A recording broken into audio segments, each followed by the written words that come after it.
Well, ladies and gentlemen, thanks very much for joining us. I'm Chris Crowley. I'm Public Engagement with Research Manager at the University of Aberdeen, and I'm very happy to welcome you to the third in our series of PechaKuchas as part of Explorathon 2021.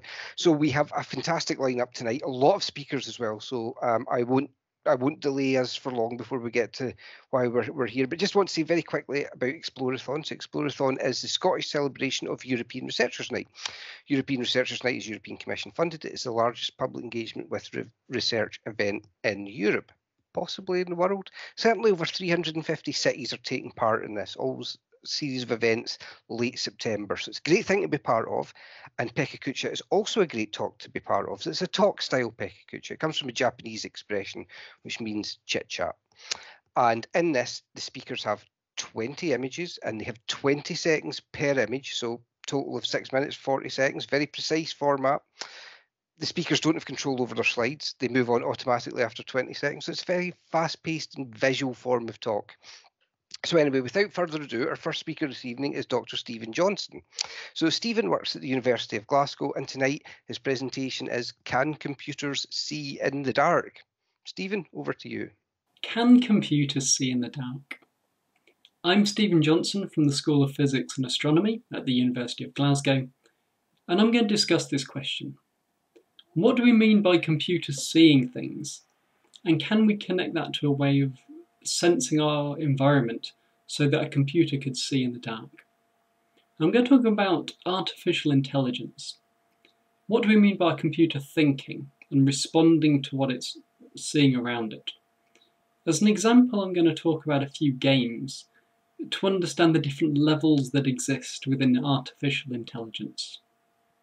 Now, the most basic game you can imagine is noughts and crosses, tic-tac-toe. And you can program a computer that will always draw or beat a human. It's possible to make this. And is this the computer thinking?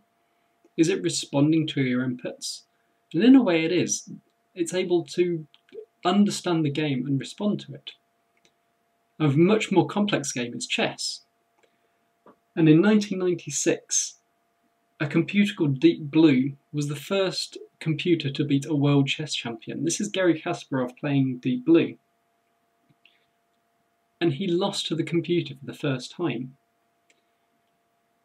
So, what do I mean by artificial intelligence? Well, artificial intelligence covers a wide area of things, of basic understanding of a computer. Machine learning is where that computer could start to play games against itself, for example, and come up with its own moves.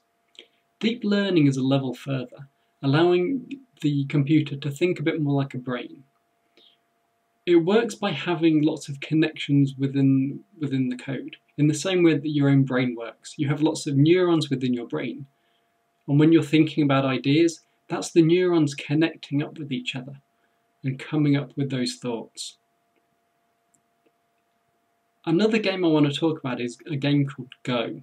This is widely played in Asia, and there are references of it going back to the 4th century BCE.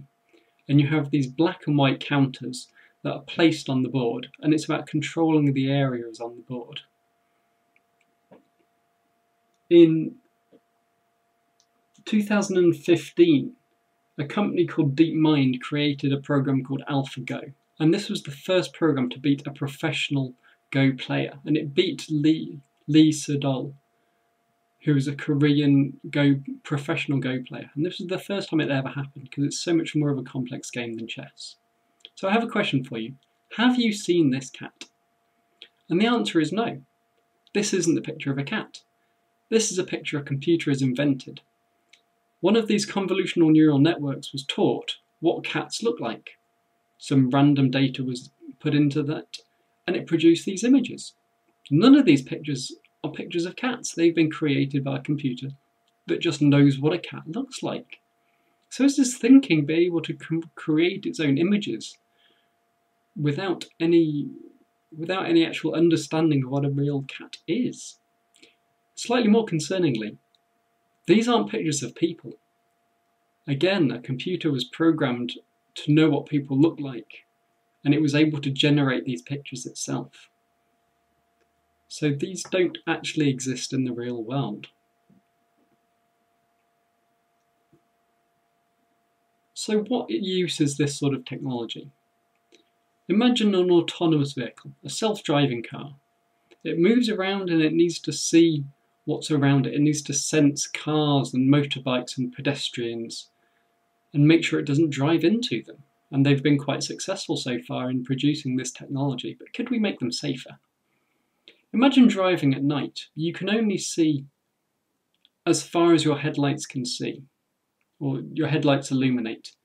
Now, a self-driving car does use cameras predominantly to navigate it, so it can't really see into the dark areas.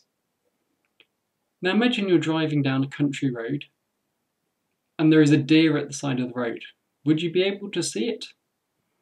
What if it was too dark? You might be able to see the deer on the left, but could you see that deer on the right? Would it be possible? So this is what the problem we're trying to solve. And we're going to do this using a camera. Not this kind of camera. This is a very good camera. People have spent a very long time making very precise sensors that are able to detect very low light levels, but not quite low enough for what we want to be able to do. So this is an example of what I have in my lab.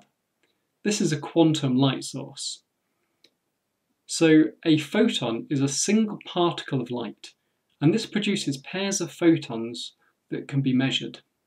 And using the fact that they're produced at identical time periods, we can use this to extract more information from a scene. This is the sort of detector we would use. This is able to detect an individual photon. So every time a photon comes in, it can tell a computer that it's seen a photon and it can rebuild an image from the individual particles of light. So this is some example data from my lab. So on the left we've got a photograph of a foam head and a foam ball, and in the middle what we would get from normal imaging techniques. And on the right what we've been able to program a computer to interpret that data to reconstruct that scene from the very small amount of data it was given. So what do we want to do with this computer that can see in the dark? Do we want to give it to some robotic police that patrol our streets and protect us? It scares me a bit.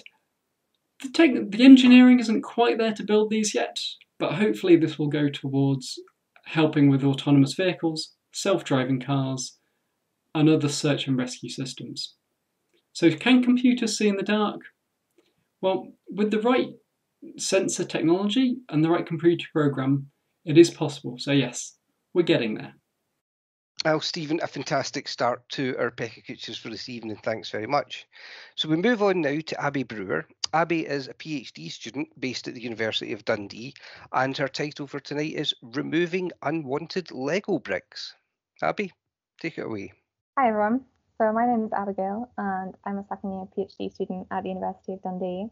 My PhD project is all about removing unwanted Lego bricks. So have any of you ever accidentally stood on one of these things?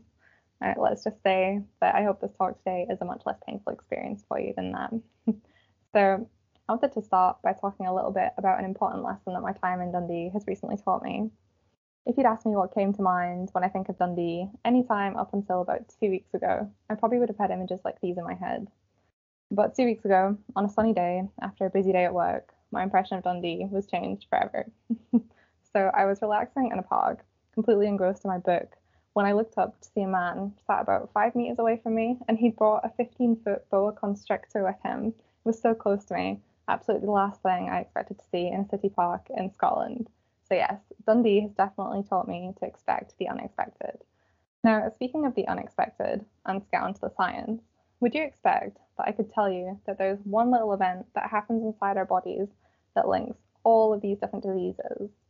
Alzheimer's, cancer, diabetes, rheumatoid arthritis?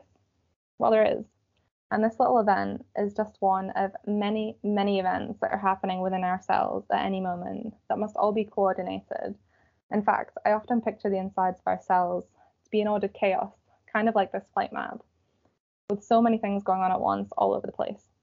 I dread to think what it must look like after a coffee. But an important point is that just as each of these planes must follow a strict flight route to make sure that it doesn't crash with any of the others, all of the different events that happen within our cells must also be tightly controlled to make sure that the cell can work properly. Now, there are some key players that I'd like to introduce you to that help to carry out all of these events in cells. And these key players are called proteins. They're kind of like the worker bees of our cells. They keep our cells functioning and healthy. And we have lots of different types of proteins that each play their part in helping our cells to work. Now, this is where we get onto the Lego bricks. So do you remember that I said that there was one event that happens in our cells that's been linked to diseases such as cancer and Alzheimer's? Well, that one event is called phosphorylation. So phosphorylation is a long and fancy word, but believe it or not, all it really involves is sticking together Lego bricks. Crazy, right? So to get technical, we can say that phosphorylation involves the addition of a small molecule known as a phosphate group onto proteins, and we can imagine it as these Lego bricks. So we have a large blue brick, which is our worker bee protein, and onto this is added a small yellow brick, or a phosphate, and this is phosphorylation. So to give you an idea of the scale of size of the phosphate compared to the protein, you could picture the protein to be the Burj Khalifa, which is about 830 meters tall. In comparison, the phosphate that gets added onto this protein would then be equivalent to around the height of a 2-story house, so about 8 meters tall. So you would be forgiven for thinking that the phosphate seems like it's quite insignificant in relation to the overall size of the protein. So we know that cells have this phosphorylation process happening inside of them, and I've told you that this has been linked to many diseases, including cancer. We also know that phosphorylation involves the addition of a small phosphate onto a much larger protein, but how on earth can this little phosphate being added onto proteins lead to cancer or Alzheimer's disease? Well, it's actually quite astounding just how much our proteins can be changed by these small phosphates. So what kind of incredible changes can this phosphate cause? Well, I mean, it's perhaps not quite as incredible as this change would be, but despite not being able to cause transformation into chocolate, the little phosphates are still pretty incredible because, believe it or not, they can completely switch a protein on or off from working, just like a light switch. And this drastic change is caused simply by adding a phosphate onto the protein. So this phosphorylation process has the potential to completely change the activity of our worker bee proteins, and this can hugely impact our cells. And that is why phosphorylation must be so tightly controlled. Now, normally, phosphorylation in cells is well controlled, like how the ingredients going into a cake mix are carefully weighed out. While normally in cells, the cake mix turns out fine. But if something happens and the weighing scales become faulty, say, meaning the balance of cake ingredients isn't right, then the end product might not turn out so well, as you can see on the right here. And similar to this, if the balance of phosphorylation is lost, meaning that phosphates are being added onto proteins when they shouldn't be, then proteins may be getting turned on or off when they shouldn't be, meaning the cell might not be able to work properly. And this is when disease can arise. To give you an example of how this could happen, there's a protein in our bodies called tau, which is normally involved in helping the cell maintain its structure and shape. But if in these cells, phosphorylation isn't being regulated properly and tau gets too many phosphates added onto it, then tau actually becomes toxic to the cell, and this has been linked to Alzheimer's disease. So in these cases, like with tau, where unwanted phosphates are being added onto proteins, and this can lead to diseases like Alzheimer's, what if we could find a way to remove the unwanted phosphate or phosphates from them? In essence, remove the unwanted Lego bricks. Perhaps then we could restore the protein to how it was before and even potentially prevent diseases from arising. Well, that is what my PhD project is aiming to do. And my only wish is that I can achieve that without coming across another boa constrictor. So please keep your fingers crossed for me. Now, as a kind of PS note, I just wanted to clarify that I won't be spending the remaining 2 years of my PhD playing with Lego bricks. I thought I'd show you some memes to give you a more realistic insight into what actually happens in my daily life in the lab. So there are some highs,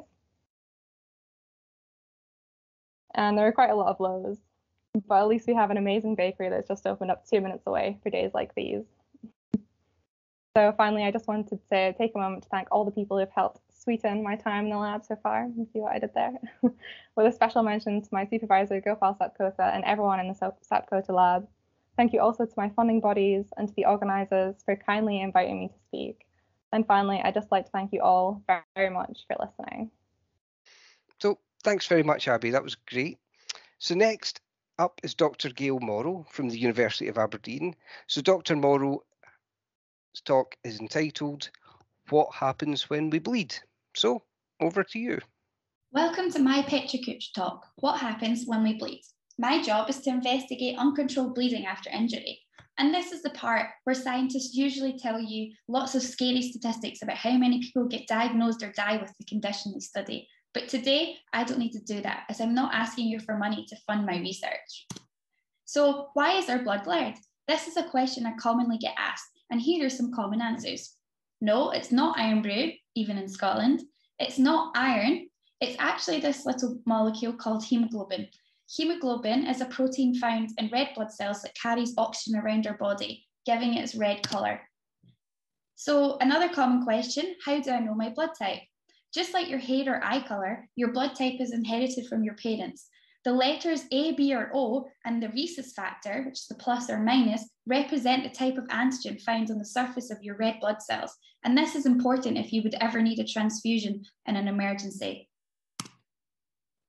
A fun fact, blood groups are more common in some areas of the world than they are in others. B is the rarest of the blood groups, but is most common in Central Asia.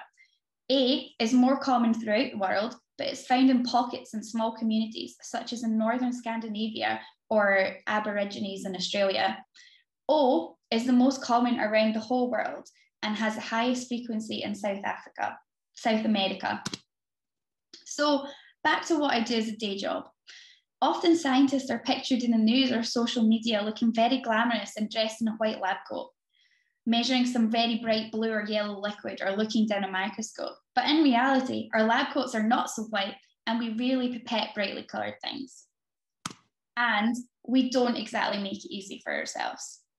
For example, we have lots of funny words for very simple terms. So bleeding becomes fibrinolysis.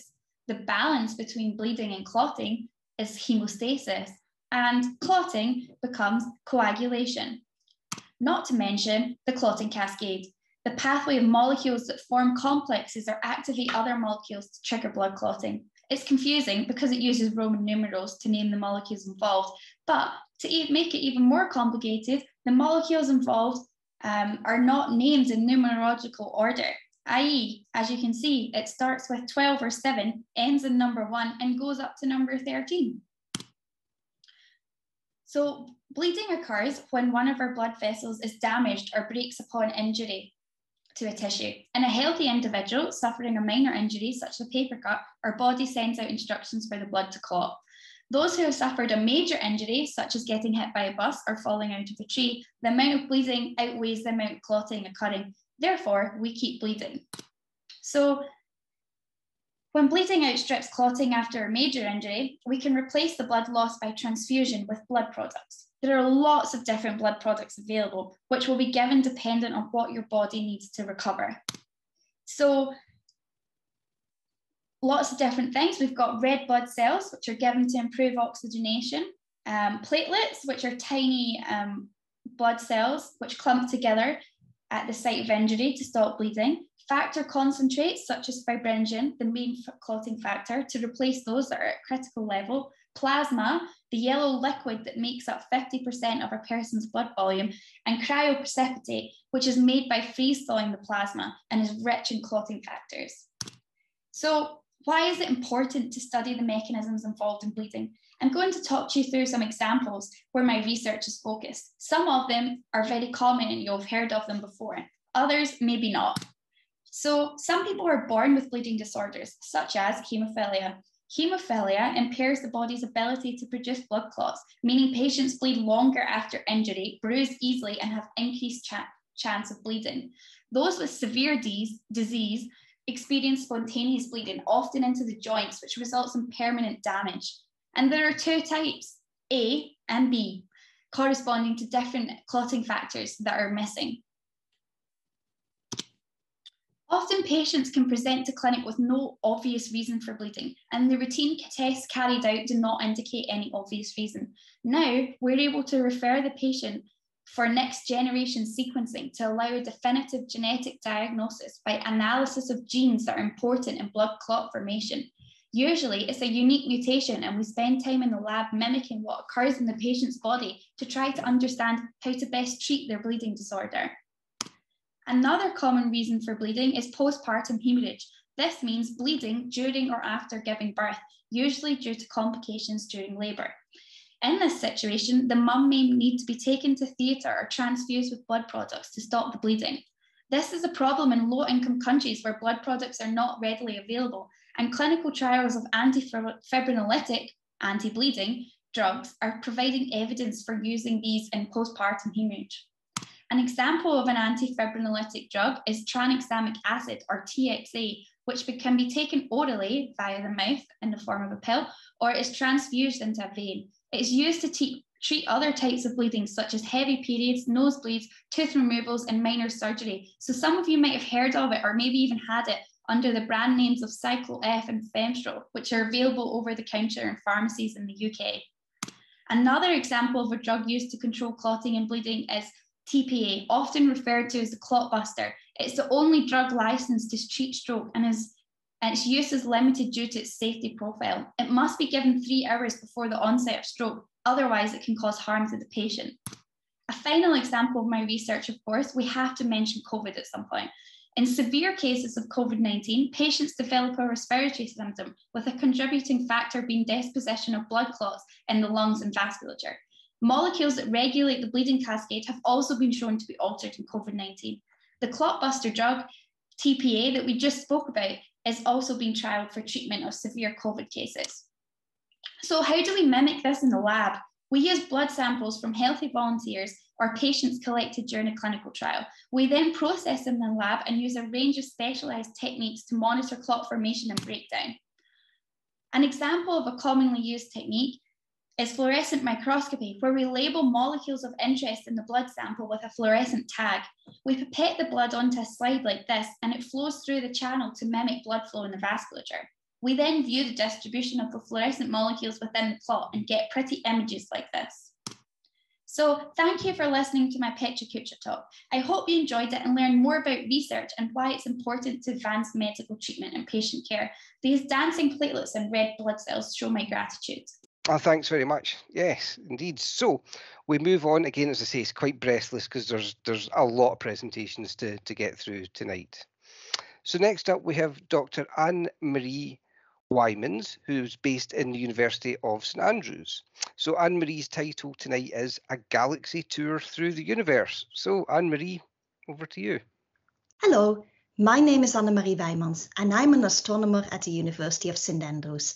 My favorite objects in space are galaxies, and in 20 slides I will take you on a galaxy tour through the universe to look at galaxies in all their different shapes and sizes. What is a galaxy? A galaxy is full of stars, gas and dust. One of the prettiest galaxies, I think, is the Pinwin galaxy. It's a spiral galaxy just like the Milky Way, 21 million light years away. That means that the light of this galaxy took 21 million years to reach us. And here's another beautiful spiral galaxy. The spiral arms are full of gas where new stars form, and you still see the short-lived blue giant stars there. In the bulge, the center, the gas is gone, and these stars have disappeared, leaving the yellow and red stars. Dust blocks starlight and shows up as dark filaments, tracing the spiral structure. Our galaxy is a spiral galaxy, and just like the one shown here, it has a bar. A bar is a structure in the disk of the galaxy, rectangular in shape. It tumbles, but at timescales we can't directly see. Stars are still being formed in the spiral arms, but not in the bar, which lacks the short-lived blue stars. The previous galaxies were all face-on to give us a nice view of their spiral arms, but we see this spiral galaxy on its edge. It has a flat disk with a dust lane and the bulge in the center. Most stars live in the bulge or the disk in the galaxy, but you can also see the fainter lights here of the stars that live in the halo around the galaxy. And no tour through the universe is complete without having a look at this galaxy, very aptly named the Sombrero Galaxy. Most galaxy images I show have been made with the Hubble Space Telescope, making sharp images of galaxies not hindered by the Earth atmosphere. But not all galaxies are so structured as we've seen so far. Some are heavily distorted due to interactions with nearby galaxies. This one is the Penguin Galaxy, being stretched out, interacting with another galaxy, its egg. Gas gets shocked and there are bursts of star formation, such as in the Eye. And here are two more galaxies interacting, also named after animals. These are the mice galaxies, and they are set to merge together and form a bigger galaxy. Galaxies are stretched out in the process, forming the tidal tails of the two mice that we see here. These two are a bit further along in their merger. Gas is shocked and triggers star formation. These two will end up as a bigger galaxy than they started, but with all the gas used up in the star formation burst. What will their future look like? Well, it may look like this, an elliptical galaxy. Most galaxies in the universe are either spiral or elliptical galaxies. These elliptical galaxies have no or very little gas left, and there are no longer forming stars. The spiral arms and blue stars have disappeared, and with that maybe also a bit of their former beauty? But that does not mean that these galaxies are boring. They are the biggest galaxies in the universe and also harbor the biggest black holes in their center. This one has a jet shooting from its center, energized by gas and material spiraling into the supermassive black hole. And you know, sometimes you just need to look a little bit deeper. This long exposure shows the leftover signs of what happened to this galaxy in a previous life, shells and tails from past mergers and interactions. I would still call these elliptical galaxies beautiful, just like their spiral predecessors. So what's better than one galaxy? A whole group of them. Most galaxies don't float around in the universe all by themselves, but are part of a group or cluster, just like this one, and just like the Milky Way forms the local group with the Andromeda Galaxy. This also gives lots of opportunities for interactions. And this is another group of 5, Stephen's Quintet. But not all is what it seems. The blue spiral galaxy is not part of the group. It is in the foreground, much closer to us than the other galaxies in this image. So we have a quartet here, and not actually a quintet.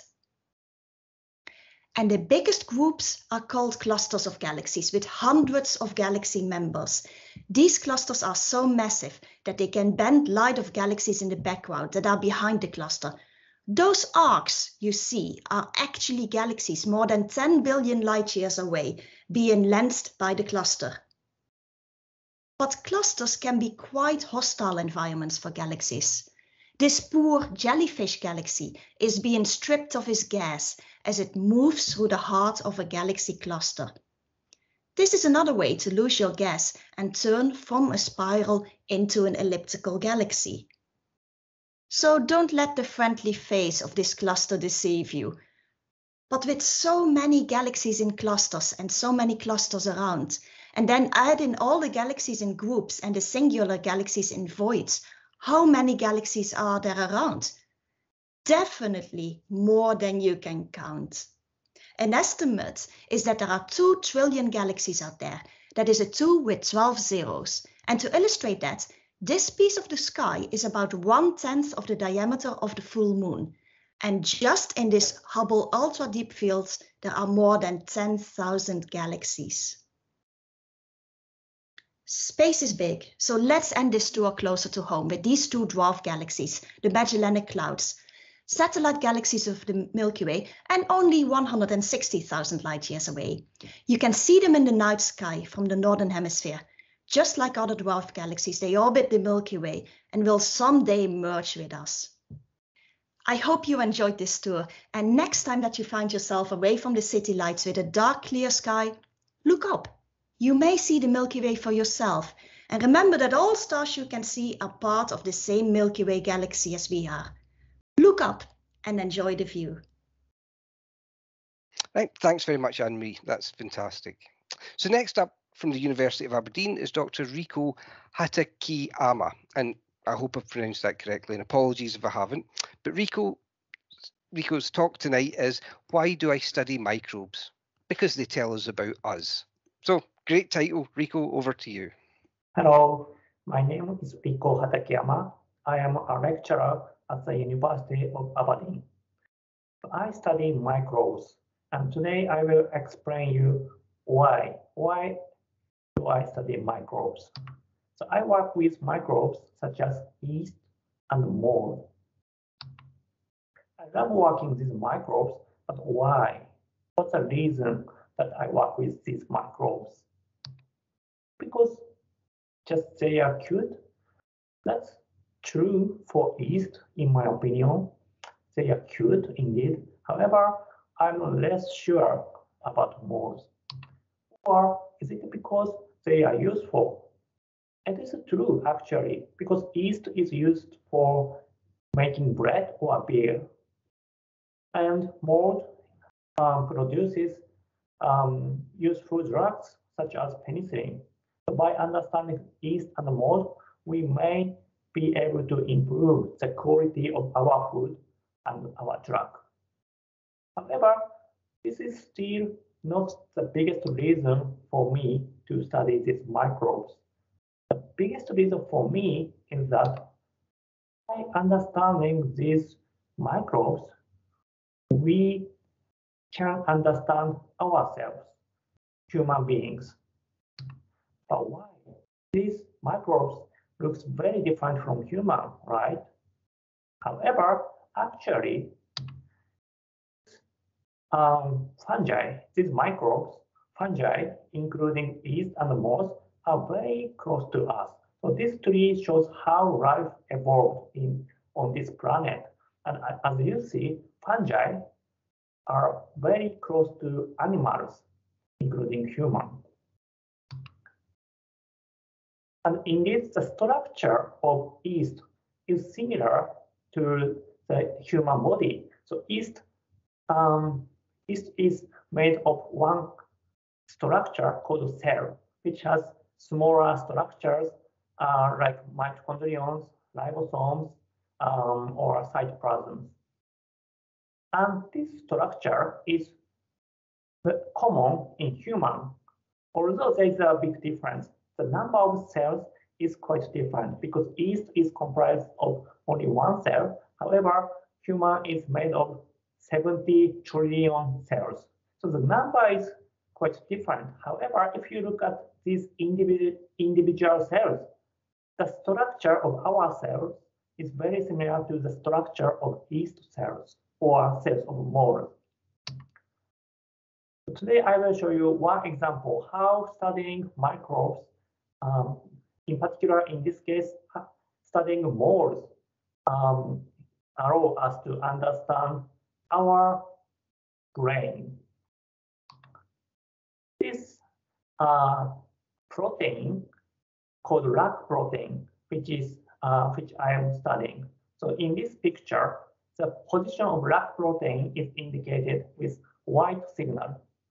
As you see, in this elongated mold, lac protein is concentrated on the tip of this mold. And indeed, this protein, lac protein, is required for elongation of this mold cells.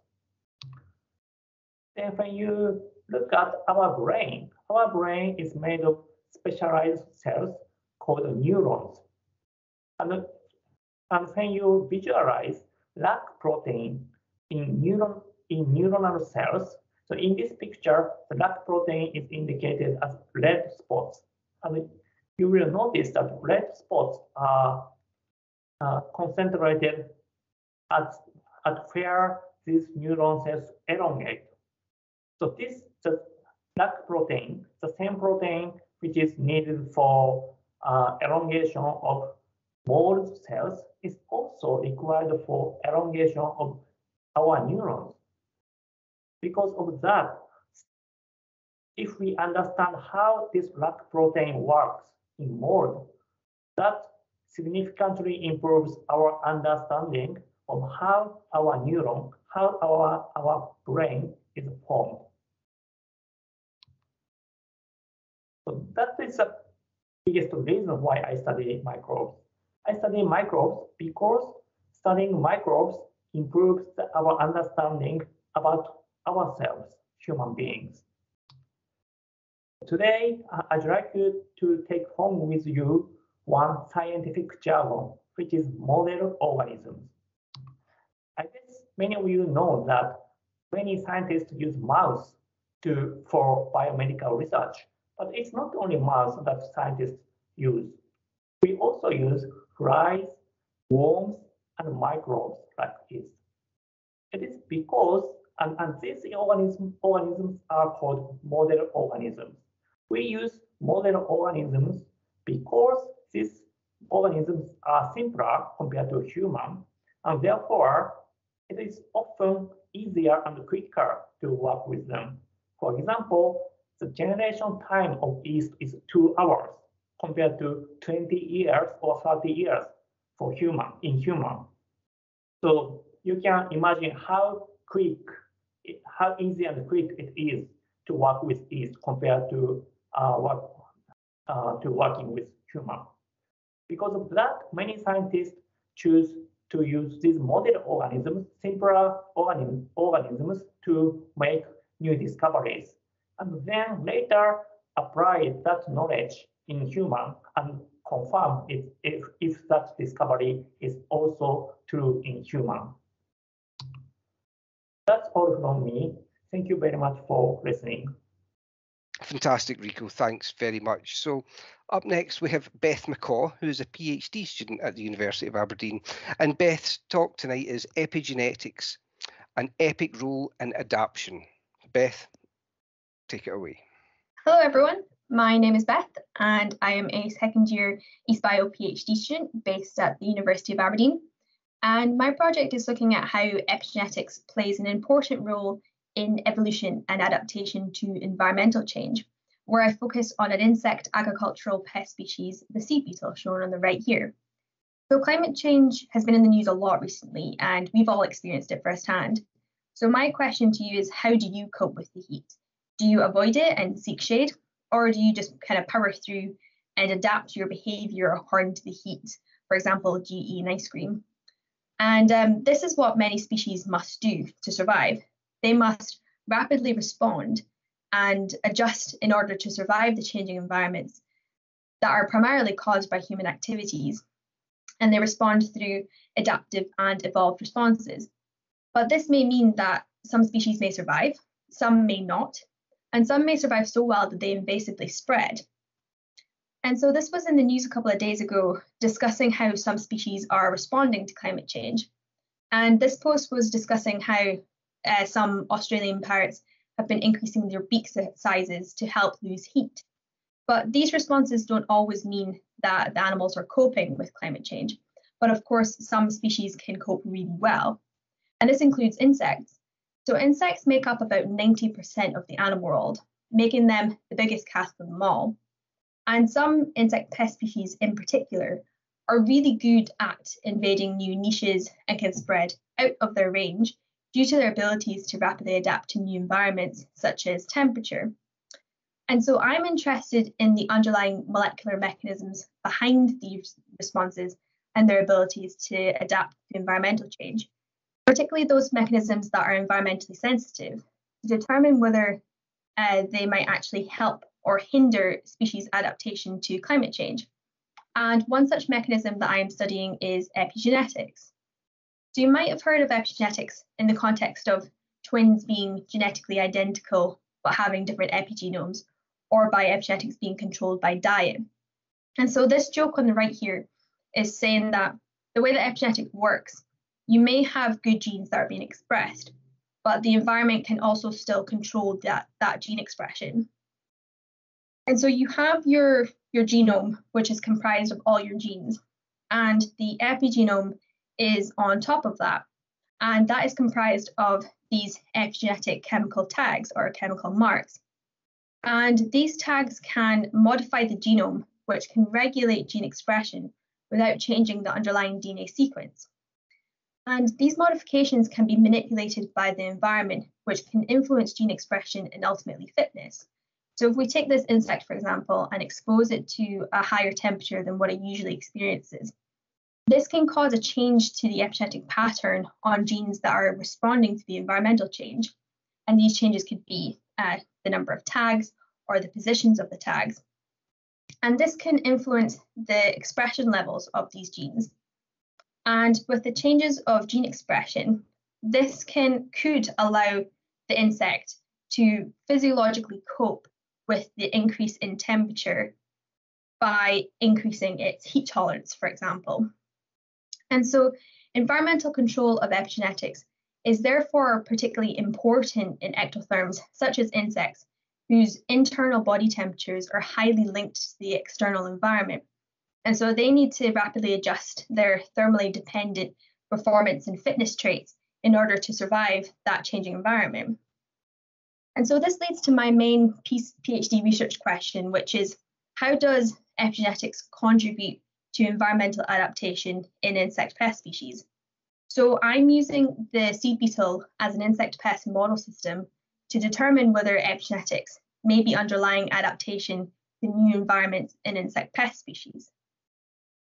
So the seed beetle is a global agricultural pest species able to colonize a wide range of beans from leguminous plants. The mated female lays her eggs on the bean surface, and then the larvae hatch and burrow into the bean, where they consume the bean and can complete their larval and pupal life stages before emerging as adults. And this whole life cycle can take about 3 weeks.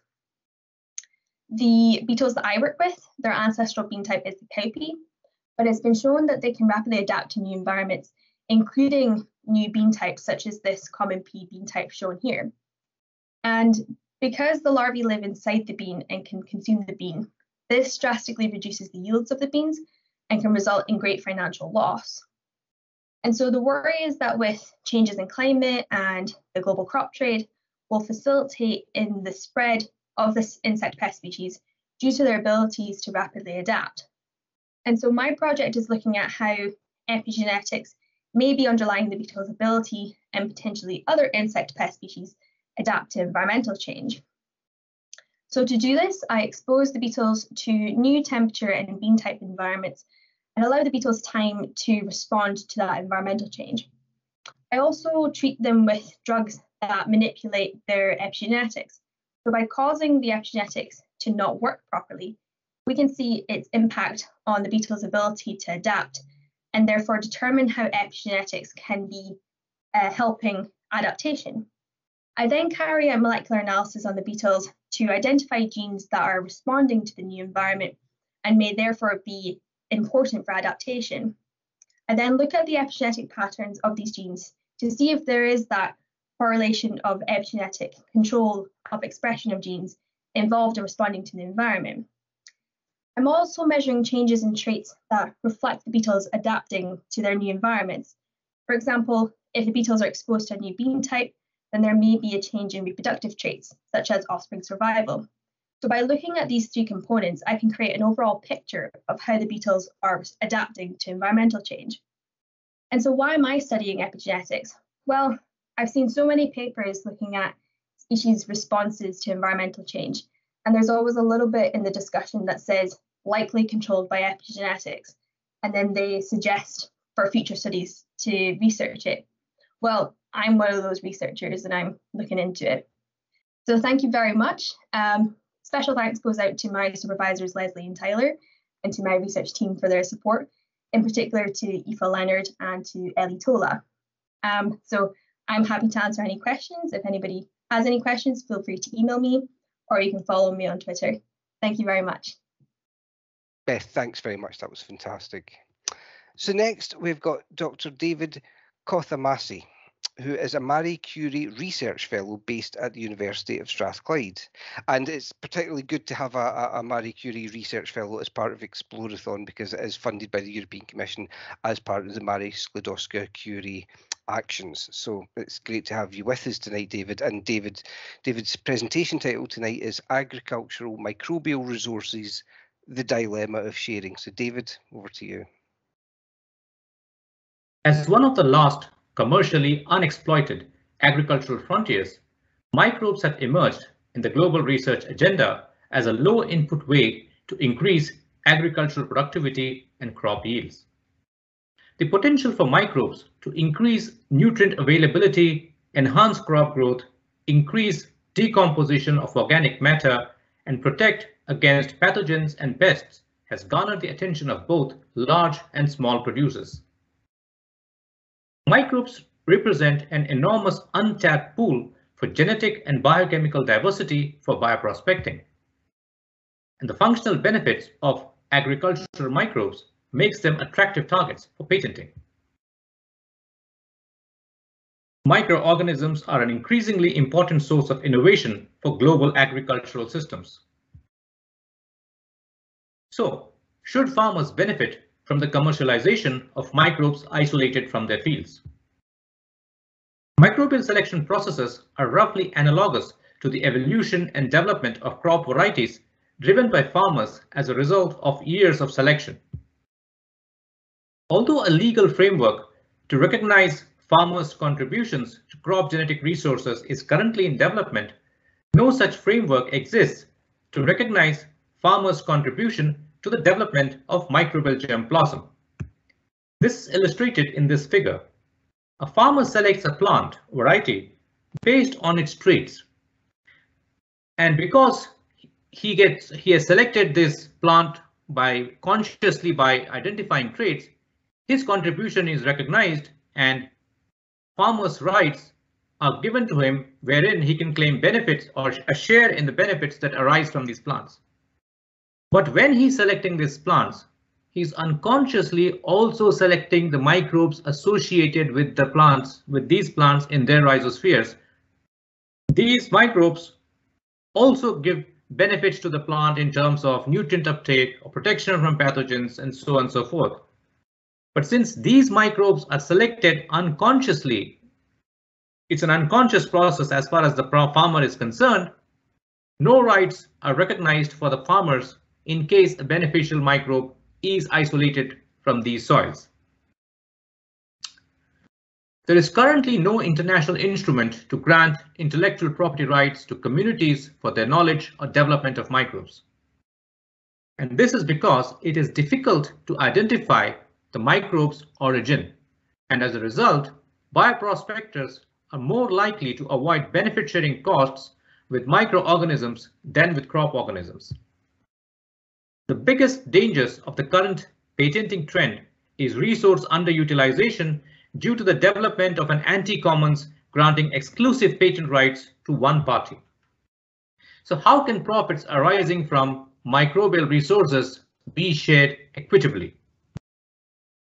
In the case of agricultural microbes, one idea is that farmers or the community from which the strain was isolated enter into a specific benefit sharing agreement with the industry developer.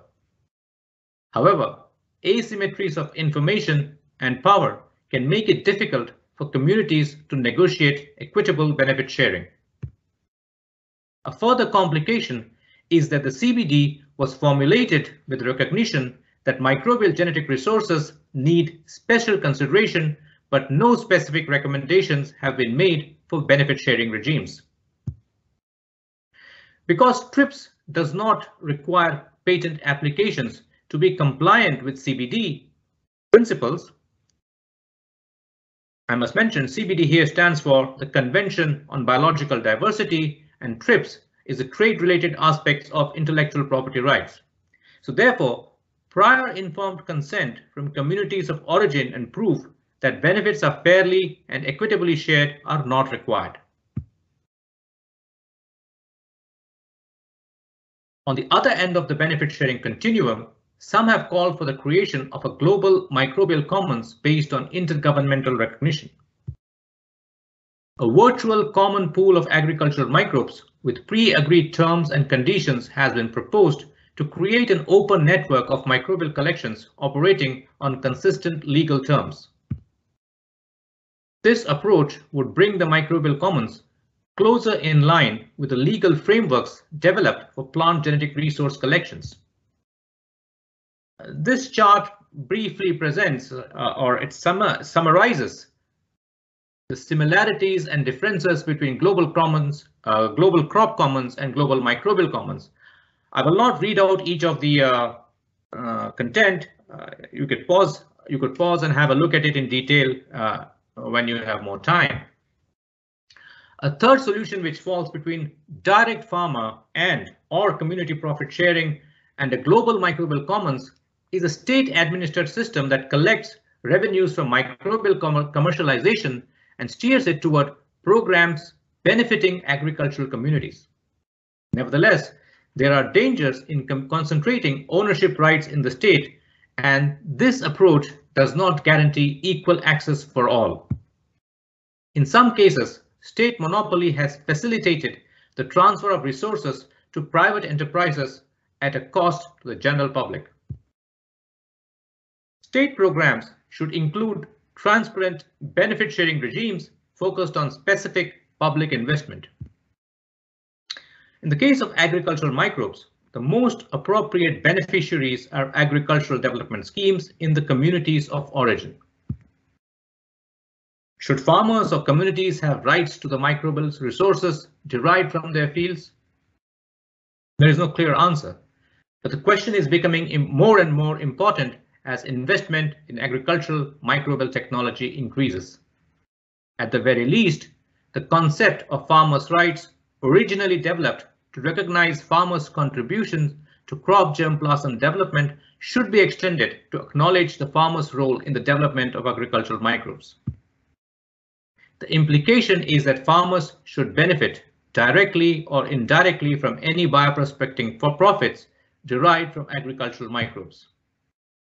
Although enacting a benefit-sharing program that recognizes individual farmers or communities from which microbes are derived is unlikely, programs should be established in which profits from bioprospecting are used for further agricultural development.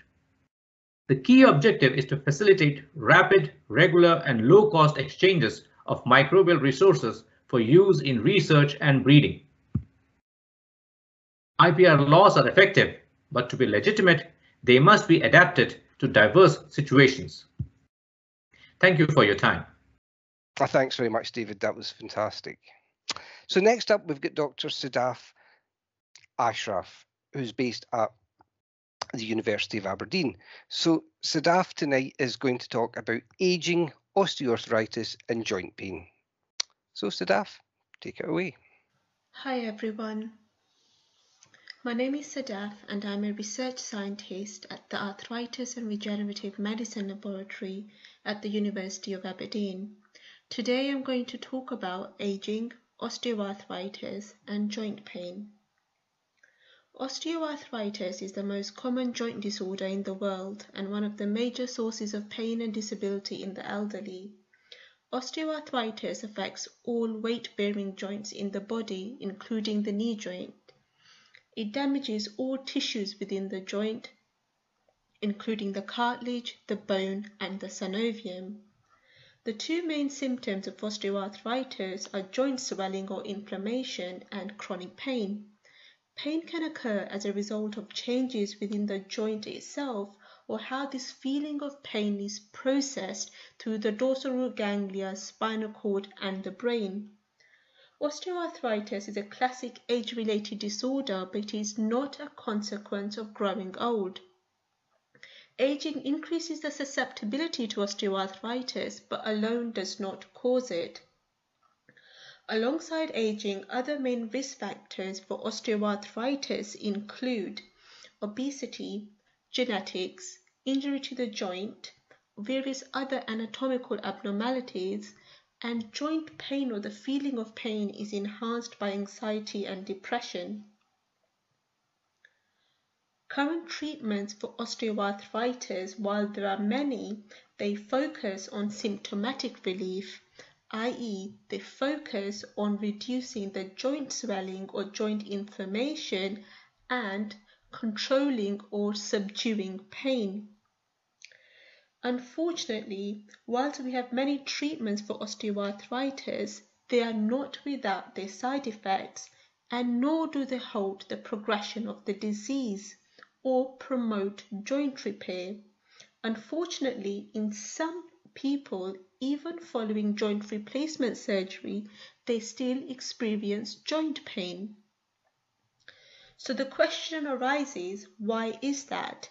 Why have we not yet found better treatments to cure osteoarthritis or promote joint repair. The main reason is that we still do not fully understand the complexity of how the various cells work together in the knee joint and how these complicated cell networks within the various tissues of the joint work and how these cells communicate with each other. Joint tissues are made of numerous cell types, and these cell types work differently depending on which tissue they reside in. Under normal condition, these cells work together to maintain joint homeostasis or the normal working environment of a joint. So during injury, they help to control inflammation and promote repair. During osteoarthritis, however, this communication network between the cells breaks down and is interrupted, leading to irreversible joint damage and chronic pain. So how can we better understand this cell interaction within the different tissues of the joint, which can pave the way forward for better treatments with reduced side effects and additionally improve the quality of life of people living with osteoarthritis?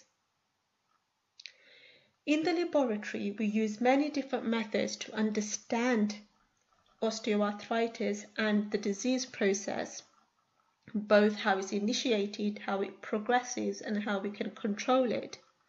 We collect cells from joint tissues and grow them under conditions similar to those within a living being. This process is known as cell culturing, and it allows us to study cells and how they behave. We can analyze how different cells communicate with each other and what happens when this communication breaks down.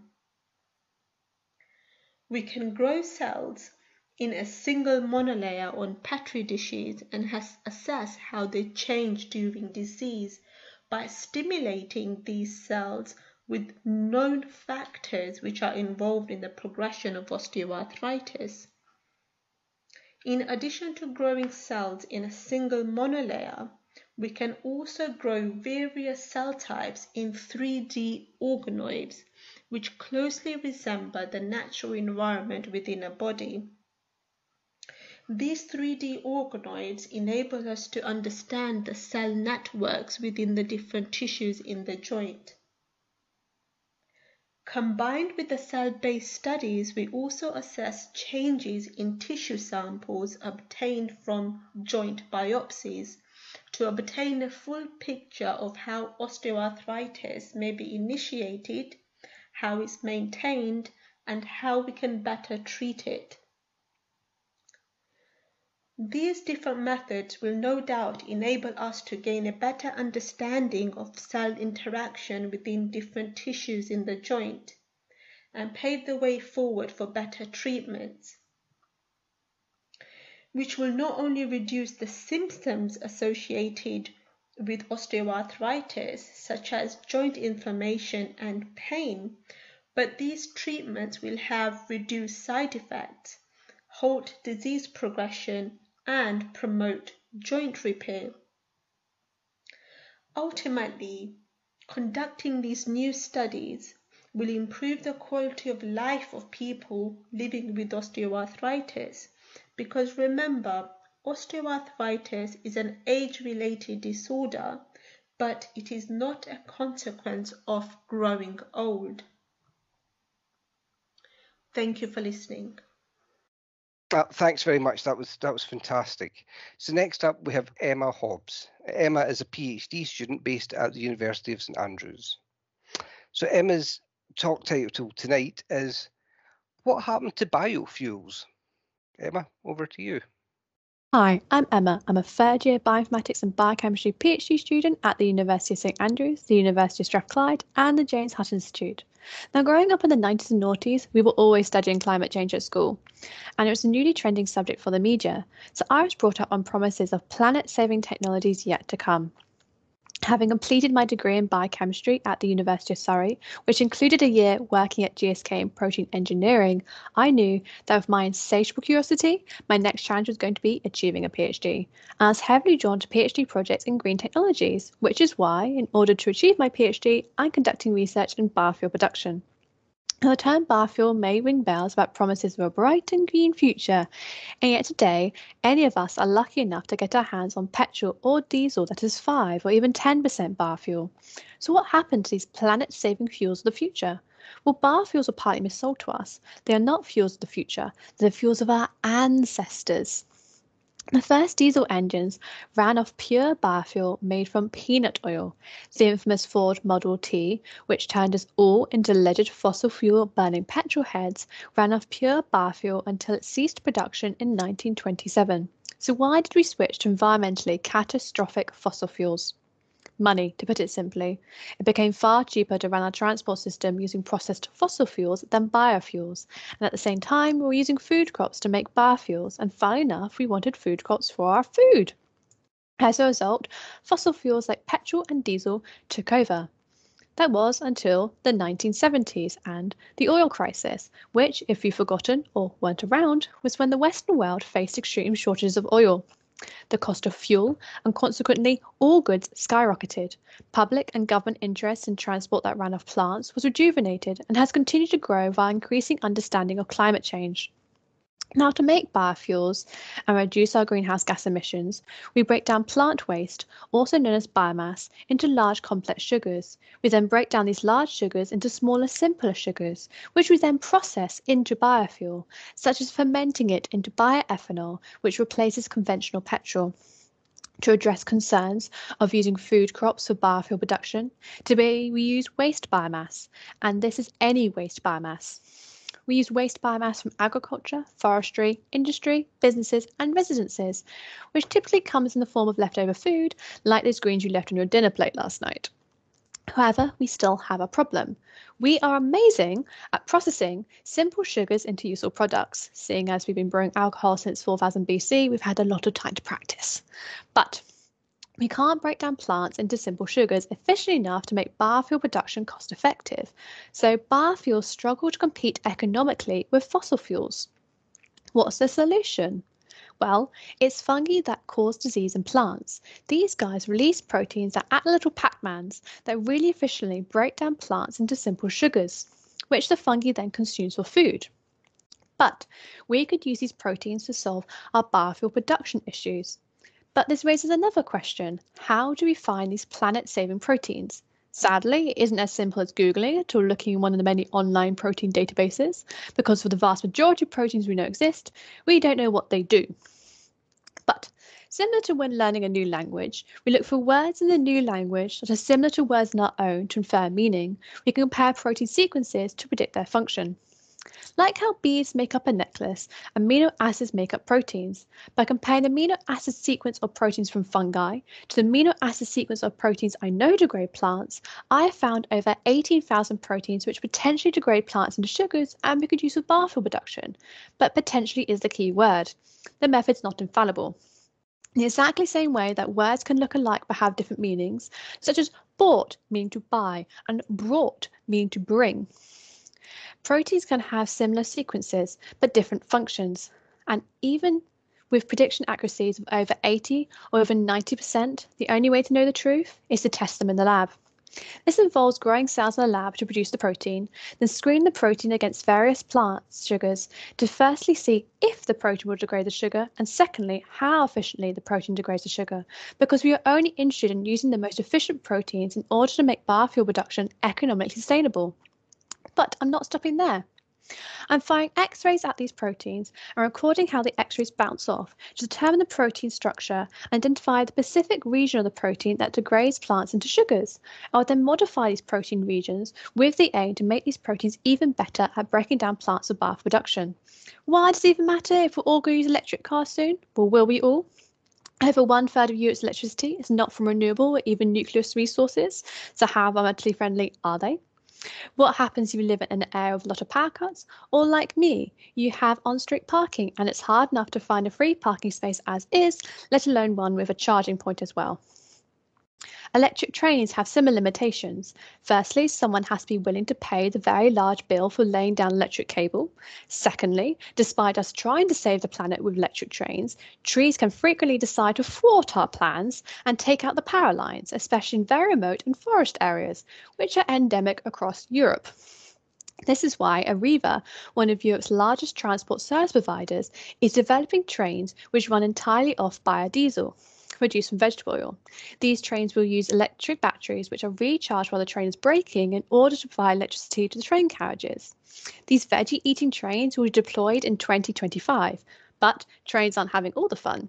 Instead of using liquid biofuels, we can run buses using 100% natural gas or biogas, which cows produce plentifully, and we can also produce by processing biomass from agriculture and residences. Using biogas produces no particulates, in other words, no soot. 100% biogas buses are used extensively in Sweden, Australia, Iceland, Norway, and the UK, and reduce our transport emissions by 84%. So biofuels are not fuels of the future. They are the fuels of today. So please chuck your food waste in the food waste bin. It will literally save the planet. Thank you. Oh, fantastic. Thanks very much. So next up we have Zoe Gidden, who is a PhD student. And Zoe's presentation title is Imaging Proteins in Living Cells. Zoe, take it away. Hello, my name is Zoe Gidden, and I'm a PhD student at the University of Edinburgh. Today I'm going to tell you about my research, which enables us to image proteins in living cells at very high resolution.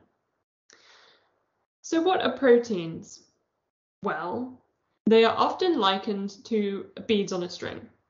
So each bead represents an amino acid or protein building block. Now there are 20 different amino acids, and it's the sequence of these amino acids which determines the final structure of the protein.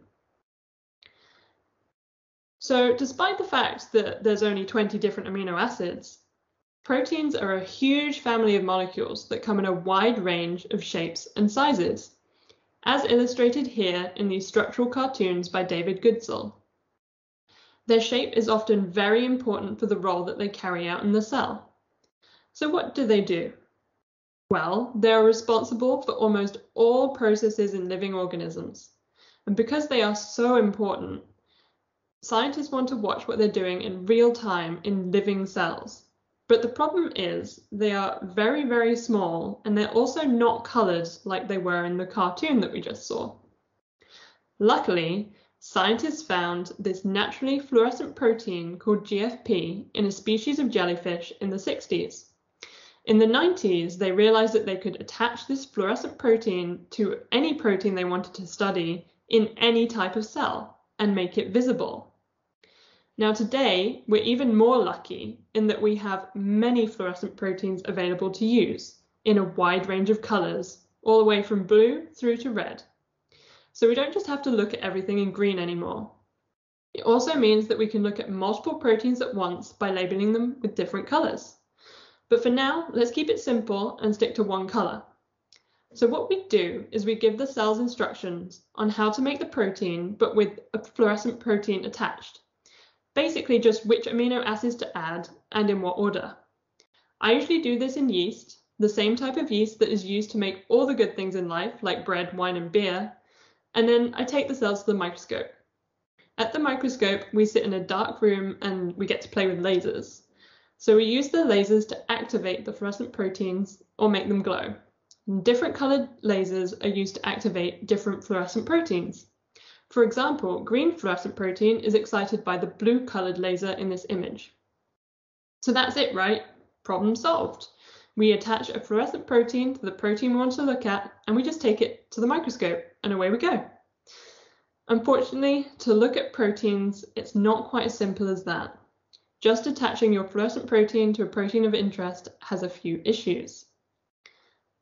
Now, the first issue sort of results from the fact that proteins are so incredibly tiny. They are 10,000 times smaller than the width of a human hair.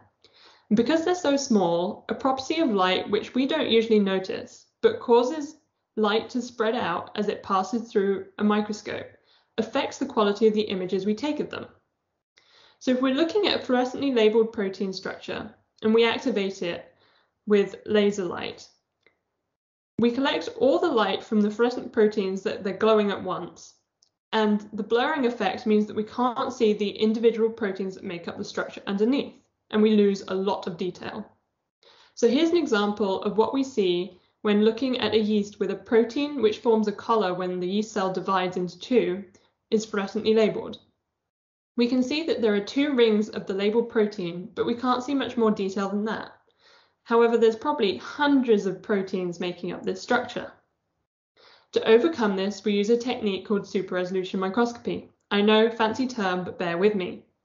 The main difference here is that we use a clever way to only allow a few of the fluorescent proteins to fluoresce at once. Although the light is still blurred, we can identify each individual glowing fluorescent protein as they're spread out enough, and we can plot the center of each of these blinks. This super resolution microscopy technique means that the resulting image is much more detailed than normal fluorescence microscopy images, which are very blurry in comparison. This means that we can see more of the components that make up the overall structure and get a better understanding of how they are arranged. Unfortunately, though, this doesn't work for all proteins. We still have a large fluorescent tag attached to the protein we're trying to study, and this can cause the protein to misbehave, and some just point blank refuse to work. So we've developed a technique where the fluorescent protein is not directly attached to the protein we're looking at. Instead, we attach two short peptides that stick together reversibly, kind of like Velcro. One is attached to the fluorescent protein and the other to protein of interest. And when we're imaging, the fluorescent protein is always glowing, even when unbound. However, when they stick together, we see a bright blink. It's kind of like when you're driving along and a car coming towards you flashes their full beams on and off. You can definitely tell the difference between the low and the high beams. So what we see down the microscope is shown in the video at the center of this slide. We can find the center of all of the blinks that we see and generate a super resolution image of the structure like the one on the right. What's also cool about this technique is we can look at more than one protein at once. We just need to have two different colored fluorescent proteins and two different peptide binding pairs. On the right is an image of two different proteins that are found at the edge or membrane of the cell, and these were both taken at the same time. So why is studying proteins in living cells important? Well, when proteins misbehave, they can cause disease. For example, Alzheimer's disease is thought to be caused by misfolded proteins sticking together. Understanding how and why this occurs in living cells could lead to new treatments.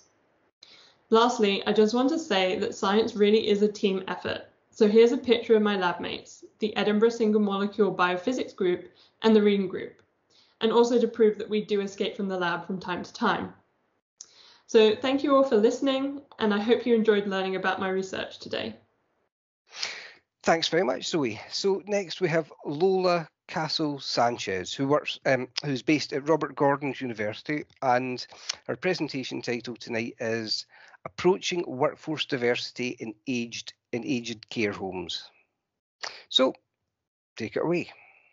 Hello, my name is Lola Casal-Sanchez. I am an Spanish social worker and sociologist, and today I come to introduce you the topic Implication of Workforce Diversity in Residential Aged Care Home. This is the topic of my PhD project. It is also one of the 15 projects of Epigenetics, an international training network. Epigenetics is an European Horizon 2020 Madame Curie initiative that has started in 2018 to explore and raise awareness on ageism, which is a term that refers to stereotype and discriminatory attitudes toward people because of their age. The main goal of Epigenetics is to improve the quality of life among older adults by developing initiatives in 3 areas: improve active participation in the workforce, address ageism in relation to access to goods and services, and promote age-friendly society. In this last group is where my project is located. Nowadays, it seems that authors agree that workforce diversity is a characteristic in residential aged care homes, and that is due to factors such as globalization, demographic change in the workforce, employee mobility, growing specialization, and the increase in the number of women entering the workforce. However, it's also a consequence of the strategies implemented by governments to hire skilled and unskilled workers from abroad to cope with the shortage in the social and healthcare sector, and to find a solution to the significant challenge to recruit, pay for, and retain staff. When we talk about workforce diversity in residential aged care homes, literature seems to have concentrated on social demographic attributes such as gender or ethnicity, and also on functional attributes such as the role in the organization. However, little attention appears to be given to workforce diversity from a wide approach.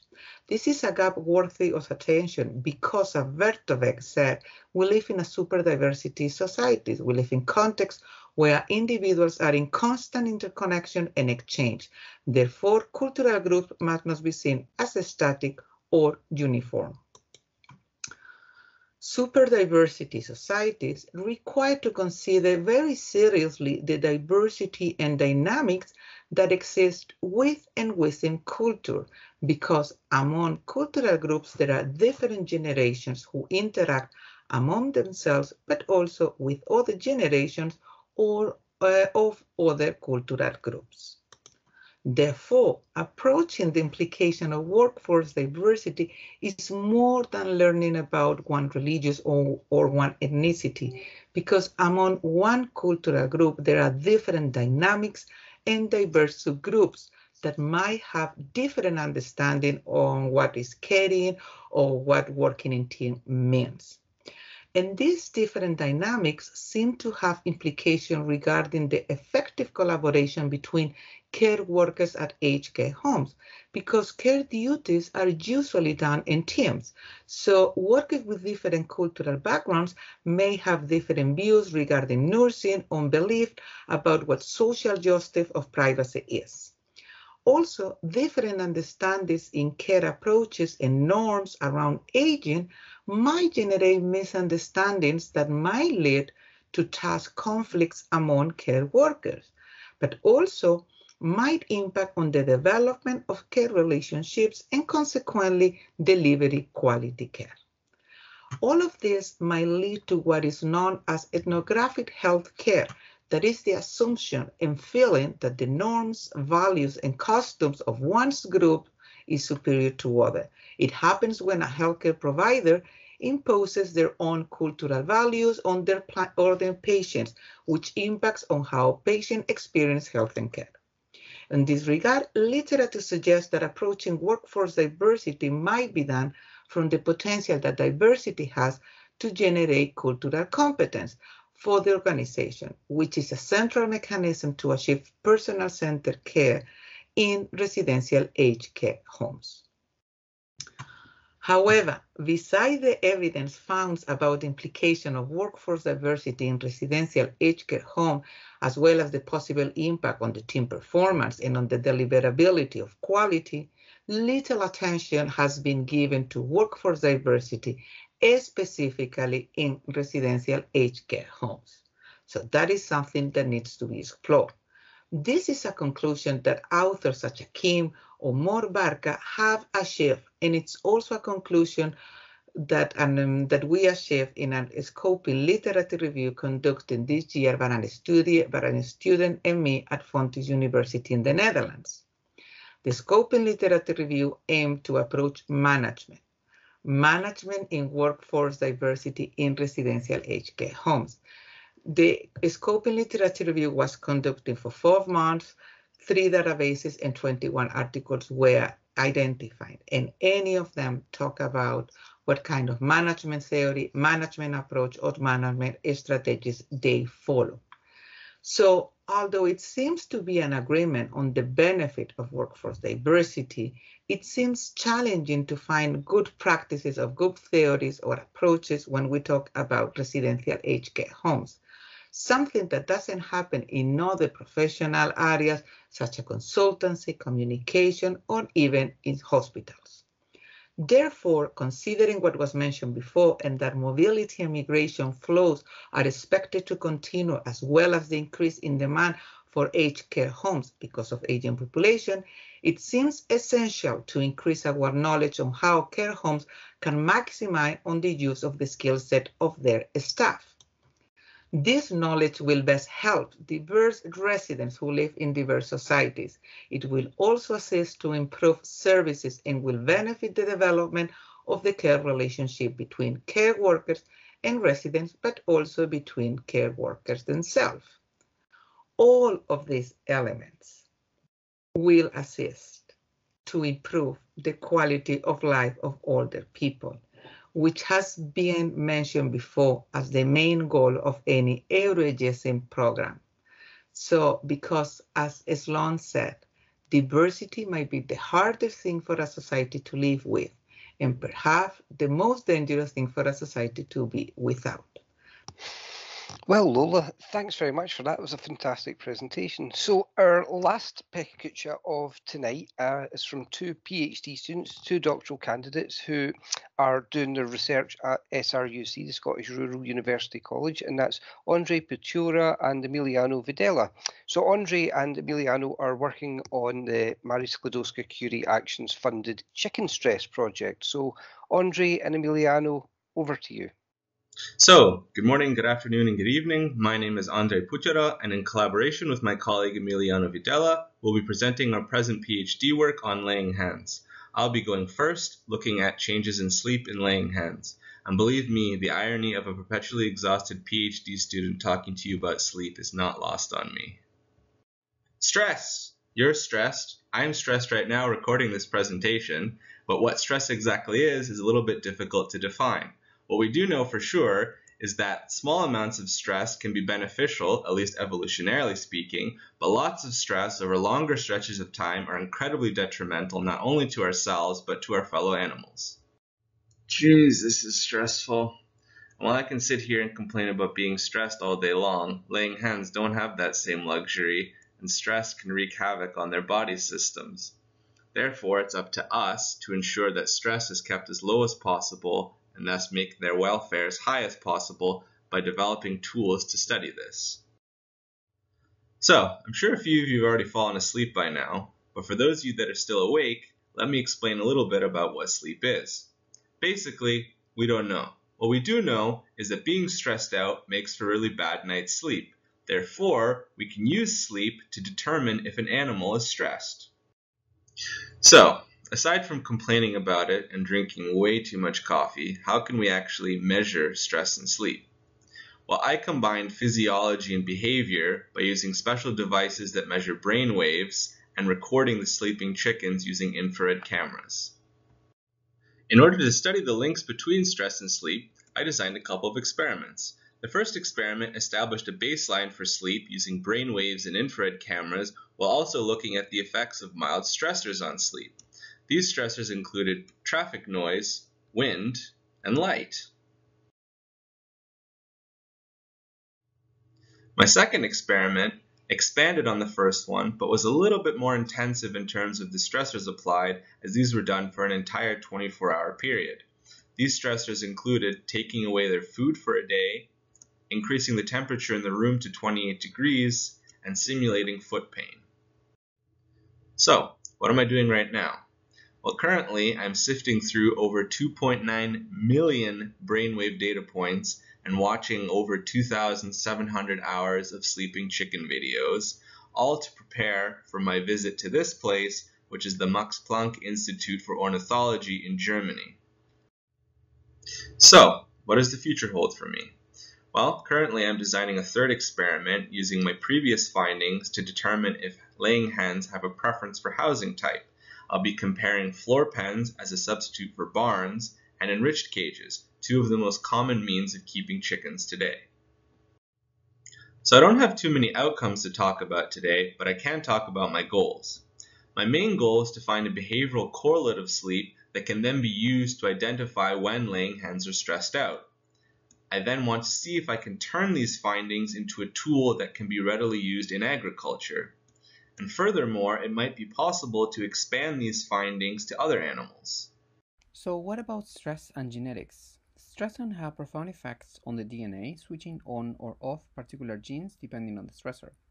So let's say we have in our hands a piece of the genome of chickens under control or stress condition. Some of these genes will be activated while others will be deactivated. But how do we identify these genes? Here's where bioinformatics comes in handy.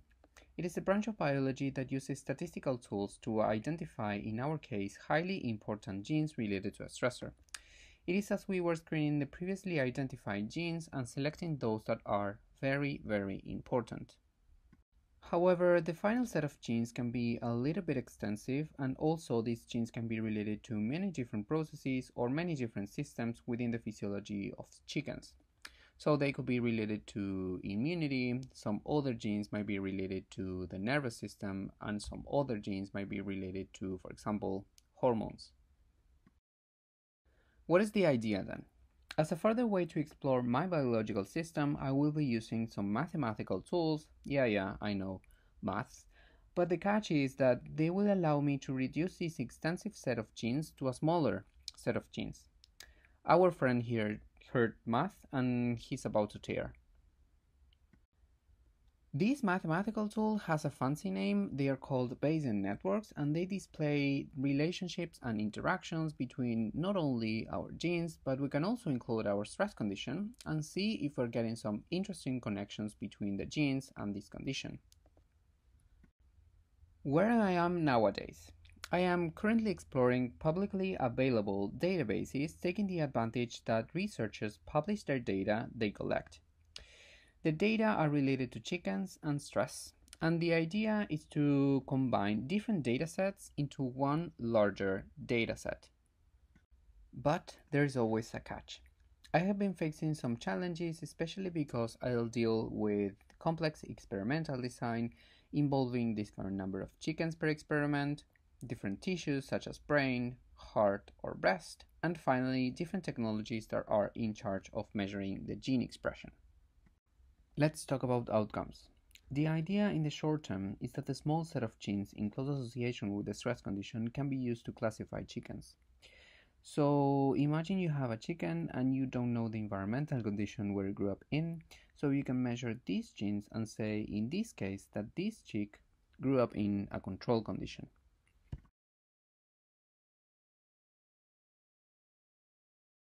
What about in the long term? In the long term, these genes can be implemented in breeding programs to increase the resistance or resilience of chickens to stress.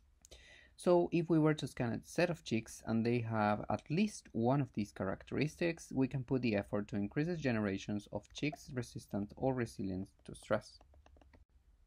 So we would like to thank you very much for your attention. Well, thanks very much for that. And indeed, I'd like to thank all of our speakers. That's been a fantastic night of talks, covering a whole breadth of research that's going on across Scotland and many different universities. So, I mean, it's a bit of a taster. We've done a couple of other PechaKuchas as part of Explorathon this year. They'll all be put up on our YouTube channel, so you can look them out. And hopefully we'll see you at some of the other Explorathon events that we've got going on as well. So do search Explorathon on Facebook and look us up on Google, and you can see more of the events that we've got going. So thanks very much, everyone. Bye-bye.